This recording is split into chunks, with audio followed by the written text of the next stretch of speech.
విద్యలాగును విద్య వలన తెలియు సర్వ పదార్థమునకు ఆది మూలము పరమేశ్వరుడు. చాలా సరళంగా ఉంటే బాగా వింటాము, అందరికి అర్థమవుతాయి, సింపుల్ గా ఉన్నాయి.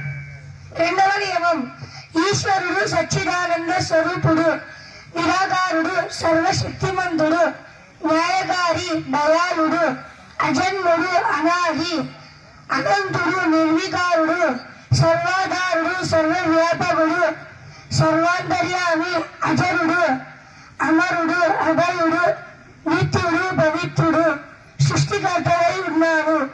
అతనిని ఉపాసించుట యోగ్యము. మూడవ నియమము, వేదము సమస్త సత్య విద్యల గ్రంథము. వేదమును చదువుట, చదివించుట, వినుట, వినిపించుట ఆర్యులందరికీ పరమధర్మము. నాలుగవ నియమము, సత్యమును గ్రహించుటకును అసత్యము త్యజించుటకును ఎల్లప్పుడూ సిద్ధంగా ఉండవలెను.